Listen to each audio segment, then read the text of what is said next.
हाँ,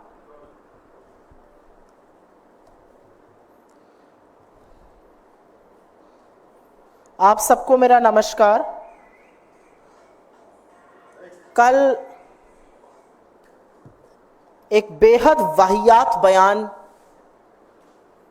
इस देश को सुनने को मिला और वो सुनकर बहुतों का सिर शर्म से झुक गया और बहुत लोग बेहद आक्रोशित हुए।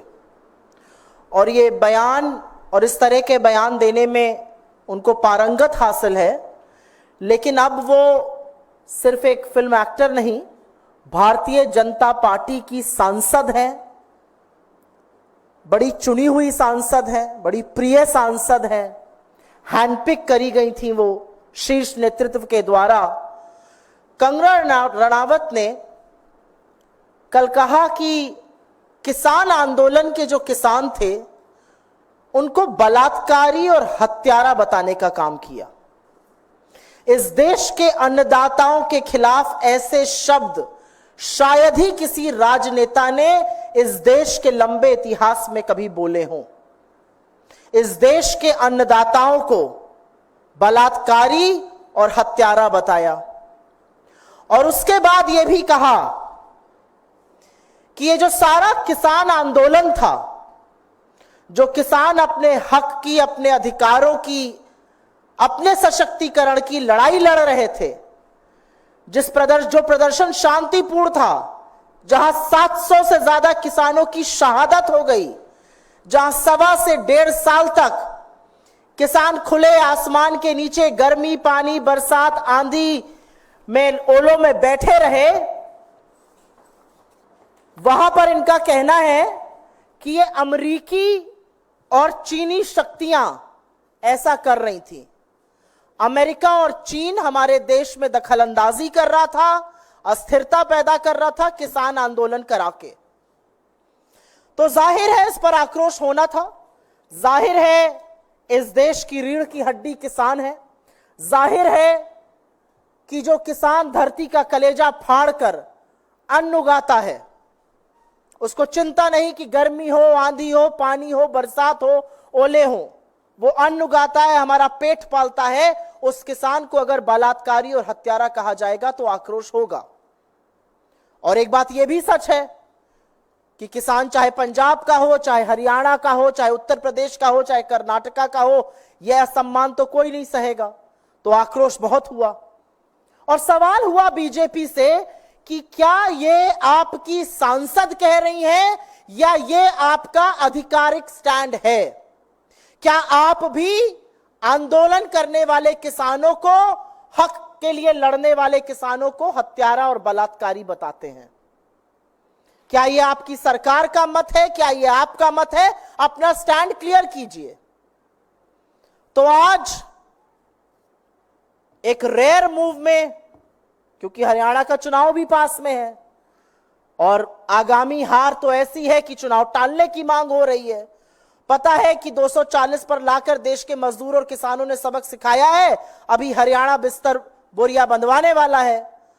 तो एक स्टेटमेंट आया भारतीय जनता पार्टी की ओर से जिसमें कहा गया कि किसान आंदोलन के परिप्रेक्ष्य में दिया गया बयान पार्टी का मत नहीं है, उनसे गहरी असहमति है इस बयान से और नीतिगत विषयों पर बोलने के लिए ना वो अधिकृत है, ना उनको अनुमति है और उनको निर्देशित किया गया है कि वो इस प्रकार के बयान भविष्य में ना दें। तो हमारे इस मंच से कुछ सवाल हैं। आपकी चुनी हुई सांसद है, चहेती सांसद है, बड़ी लोकप्रिय है आप लोगों के पार्टी में। अगर ये उनका मत नहीं है, अगर आपकी पार्टी का ये मत नहीं है, तो निकाल बाहर करिए ऐसे सांसद को। ये मैं हृदय से माफ करने वाली राजनीति अब नहीं चलेगी 2024 में। प्रज्ञा ठाकुर गोडसे की पुजारी को हृदय से माफ नहीं कर पा रहे थे, अब ये हमारा मत कह के पलड़ा झाड़ने हम नहीं देंगे। अगर ये आपका मत नहीं है तो इस देश के किसानों के खिलाफ जिसने इस तरह की बात की है उसको किसी कीमत पर संसद में बैठने का हक नहीं है। निकाल बाहर कीजिए अपनी पार्टी से। हाथ जोड़ के माफी मंगवाइए किसानों से, और अगर ये सब कुछ नहीं कर सकते तो आप खुद माफी मांगिए इस देश के किसानों से। ये तो बात किसानों के बारे में हो गई। उन्होंने एक अत्यंत विचलित करने वाली बात आगे भी कही थी जिसका मैंने उल्लेख किया है। उन्होंने कहा यहां पर बांग्लादेश जैसी स्थिति बनाने का काम अमेरिका और चीन कर रहे थे। तो हमारा सवाल है कि नरेंद्र मोदी की नाक के नीचे क्या वो इतने कमजोर हैं कि इस देश में अस्थिरता पैदा कर रही है विदेशी शक्तियां? तो इस पर पार्टी तो नहीं बोल सकती है। इस देश के विदेश मंत्रालय को, इस देश के गृह मंत्रालय को इस पर जरूर बयान देना चाहिए, जरूर स्पष्टीकरण करना चाहिए, क्योंकि हम भी परेशान हैं। आपकी सांसद कह रही हैं कि हिंदुस्तान की सरजमी पर अस्थिरता पैदा करने का काम दो विदेशी ताकतें अमेरिका और चीन कर रहे हैं। इस पर आपका क्या मत है? क्या यह सच है? अगर सच है तो आपने क्या कदम उठाए हैं? आपने क्यों नहीं इस विषय को साझा किया है? और अगर यह झूठ है तो इसके खिलाफ भी, इसकी मुखालफत करते हुए भी सरकार के मंत्रालयों की तरफ से बयान आना पड़ेगा। यह हल्के में नहीं ली जा सकती है बात। सत्तारूढ़ दल की एक सांसद कह रही है कि अमेरिका और चीन भारत में परिस्थितियां बिगाड़ने की, अशांति पैदा करने की, अस्थिरता पैदा करने की साजिश कर रहे थे। इसका जवाब कौन देगा? और एक बहुत बड़ी बात यह है कि तमाम ऐसे लोग हैं भारतीय जनता पार्टी में जो अपने आप को किसान नेता कहते हैं, वो क्यों चुप बैठे हैं? जो अपने आप को किसानों का हितकारी कहते हैं, अगर ये किसान बलात्कारी और हत्यारे थे तो ये विज्ञान भवन में बार बार मीटिंग क्या करते थे? अगर ये किसान इतने दुष्कर्मी थे तो इन किसानों के आगे नरेंद्र मोदी को घुटने टेककर नाक रगड़ के काले कानून वापस क्यों लेने पड़े? तो हमारा मानना है, और हम इस मंच से फिर से कहेंगे कि सरकार स्पष्टीकरण दे कि जो अस्थिरता पैदा करने की विदेशी शक्तियों द्वारा बात की गई है उसकी क्या सच्चाई है। पार्टी पलड़ा नहीं झाड़ सकती है कहकर कि यह हमारी राय नहीं है। आपकी राय नहीं है तो जिसकी इतनी कुत्सित राय है उसको अपनी पार्टी से निकाल फेंकिए। मूल मुद्दा यह है, यह हम आपके सामने आके कहना चाहते थे। इस देश के आजाद हिंदुस्तान के इतिहास में कभी भी हमारे किसानों को इन शब्दों से नवाजा नहीं गया है, और सत्तारूढ़ दल की एक सांसद ये करती है, और बीजेपी बस ये मुंह मोड़ लेगी कि यह हमारा मत नहीं है। अगर आपका मत नहीं है तो निकाल फेंकिए, और सरकार के स्पष्टीकरण का हम इंतजार करेंगे, क्योंकि देश में विदेशी ताकतें काबिज है। नरेंद्र मोदी की सरकार इतनी कमजोर है और यह सब हो रहा है, उसका भी सत्य सामने आना चाहिए। आपके सवालों का स्वागत है। जी हाँ, ये बहुत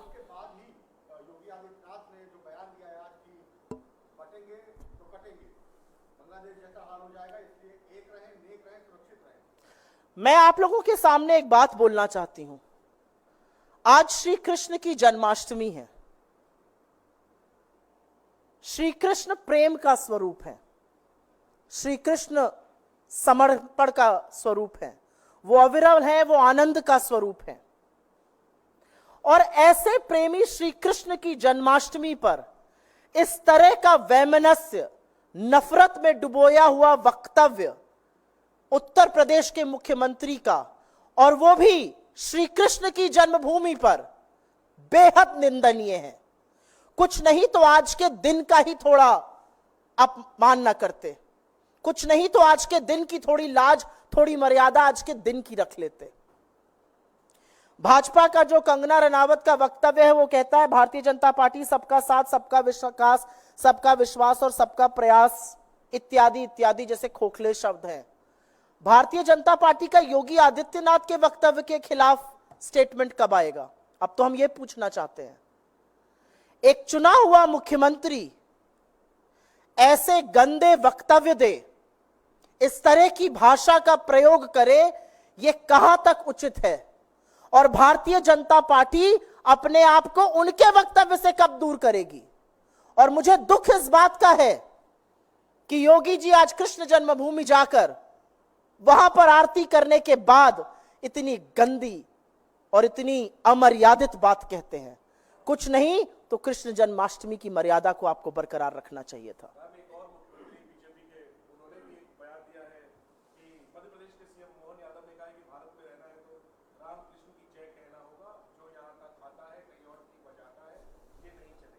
ये जो भाषा आपने अपनी ओर से बोली मध्य प्रदेश के मुख्यमंत्री की मैंने नहीं सुनी है, लेकिन मैं आपकी बोले हुए वक्तव्य पर ही अपनी टिप्पणी दे देती हूं। जी हां, अपना जो आपने उनका वक्तव्य पढ़ के सुनाया उसी पर टिप्पणी दे देती हूं। मोहन यादव जैसे लोग लोकतंत्र को नहीं समझते हैं, वो इस देश की संस्कृति को नहीं समझते हैं, वो इस देश की आत्मा को नहीं समझते हैं। इस देश की मर्यादा में श्री राम है, इस देश के प्रेम में भगवान श्री कृष्ण है।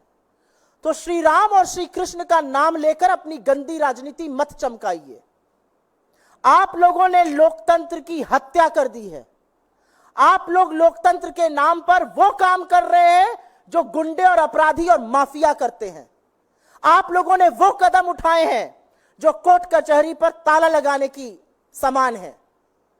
आप लोग न्यायपालिका से बाहर जाकर बनाना रिपब्लिक चला रहे हैं। तो सब कुछ कीजिए, हमारे देवी देवताओं का नाम मत लीजिए। और असलियत यह है कि चाहे वो मध्य प्रदेश के मुख्यमंत्री हों जिन्होंने बगल वाले उत्तर प्रदेश से बुलडोजर चलाना सीख लिया है, या योगी आदित्यनाथ हों, ये सब ढोंगी हिंदू हैं। क्योंकि हिंदू धर्म में आस्था, प्रेम, विश्वास और सबसे ज्यादा शांति की बात होती है। और जो हिंदू धर्म में शांति को भंग करता है वो ढोंगी हिंदू है, वो हिंदू धर्म के खिलाफ है। इसको कहने में मुझे जरा सा भी संदेह नहीं है।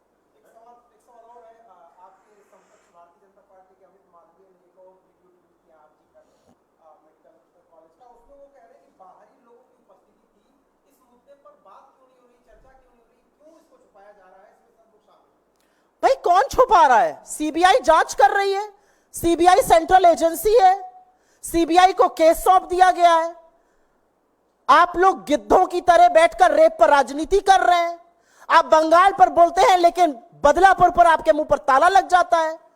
आप महिला सुरक्षा की बात करते हैं मंच से प्रधानमंत्री, लेकिन ब्रजभूषण से लेकर कुलदीप सिंह सेंगर और चिन्मयानंद को संरक्षण देते हैं। आप बात करते हैं नारी सम्मान की, उत्तर प्रदेश की सरकार चिन्मयानंद का केस विड्रॉ करने की बात कर रही है। आप बात करिए ना। गुजरात से लेकर असम तक आप किसी महिला मुद्दे पर बात नहीं करिएगा। आप सिर्फ जबानी जमा खर्च करिएगा। आप तेरा रेप वर्सेस मेरे रेप की राजनीति करिएगा। जो बंगाल में हुआ वो भयावह है और उसकी जितनी भर्त्सना की जाए कम है। और मुझे फक्र है अपने नेता पर जिन्होंने सबसे पहले उस मसले पर बोला। लेकिन मुझे इस बात का भी फक्र है कि हम बंगाल में भी प्रदर्शन करते हैं और हम बदलापुर में भी प्रदर्शन करते हैं। हम बंगाल में प्रदर्शन करके बदलापुर पर चश्मा नहीं लगा लेते बीजेपी की तरह।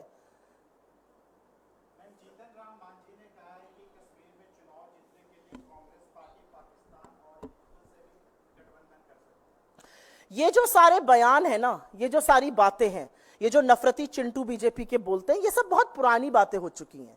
इसका कोई मतलब नहीं है। अगर आपको लग रहा है कि इन सब चीजों से चुनाव जीते जा सकते हैं तो देख लीजिए ना 2024 का चुनाव का नतीजा। यही सब तो कर रहे थे मोदी जी। मुजरा, मुसलमानों के खिलाफ बोलना, मंगलसूत्र की बात करना, भैंस कोई चुरा के भाग जाएगा जैसे हास्यास्पद बात करना। क्या हुआ?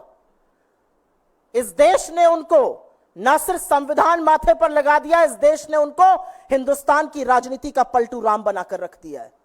ये भूल गए हैं मोदी जी। और ये देश बार बार खड़ा होगा जब आप इस तरह की बेवकूफी की बातें करिएगा। असलियत यह है कि हरियाणा में आप डरे हुए हैं, आप चुनाव टालने की बात करते हैं। जम्मू कश्मीर में आपकी लिस्ट आती है, कुछ घंटे में विड्रॉ हो जाती है। जब आपके साथ कोई आए तो वो पार्टी है, जब ना आए तो वो अलगाववादी है। ये सब कैसे चलेगा? और मेरा सिर्फ एक सवाल है, और वो सवाल बहुत महत्वपूर्ण है। मेरा सिर्फ यह सवाल है कि कश्मीर की बात नरेंद्र मोदी, अमित शाह या भारतीय जनता पार्टी का कोई भी व्यक्ति तब करे जब वो दो सवालों का जवाब दे। आप तो बड़ा राग अलापते थे, क्या हो गया? बारामूला से लेकर अनंतनाग, राजौरी और श्रीनगर में चुनाव क्यों नहीं लड़ पाए? काहे भाग गए? पहला सवाल। और दूसरा सवाल, पिछले 78 दिन में 19 आतंकी हमले हुए हैं जम्मू कश्मीर में, हमारे 19 जाबाजों की शहादत हुई है। उस पर नरेंद्र मोदी के मुंह से एक शब्द श्रद्धांजलि और संवेदना का नहीं निकलता है, और आपको लगता है ये देश देख नहीं रहा है। आप लोग इस पर सवाल करिए, ये जो भाजपा ने इशू किया है, जो पलड़ा झाड़ने का मुद्दा है। जी हाँ, बताइए। जम्मू कश्मीर में आखिर कांग्रेस और नेशनल कॉन्फ्रेंस के बीच गठबंधन का ऐलान क्यों नहीं हो पा रहा है? कल आखिरी दिन है नॉमिनेशन का, अभी तक साफ नहीं है कि दोनों पार्टियां देखिए, लोकतंत्र में जब दो पार्टियां बैठकर डिस्कशन करती हैं, जब दो पार्टियां बैठकर सोचती हैं कि कैसे चुनाव लड़ना है, कौन सी सीट से कौन लड़ेगा, हम बीजेपी की तरह दमन तो नहीं कर देंगे कि तुम हमें सीट नहीं दोगे, हम तुम्हारे पीछे ईडी भेजेंगे, हम ये सब तो नहीं करेंगे। लोकतंत्र में विचार विमर्श कंसेंसस मेकिंग से होता है। अभी वक्त है, आप लोग घबराइए मत, कैंडिडेट्स की सूची जल्दी निकल आएगी।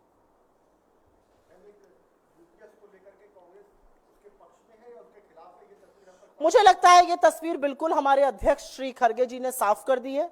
उनका कहना है कि यूपीएस में जो यू है वो यू टर्न है, वो नहीं है जो लोग डिमांड कर रहे थे, वो नहीं है जो ओपीएस में मिलता है। हमने अभी इनको यू टर्न कराया है, अभी देखिए हम आगे आगे इनसे और क्या कराते हैं।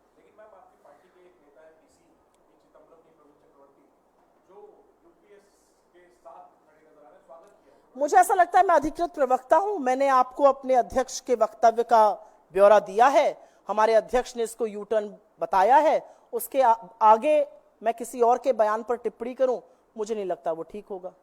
धन्यवाद।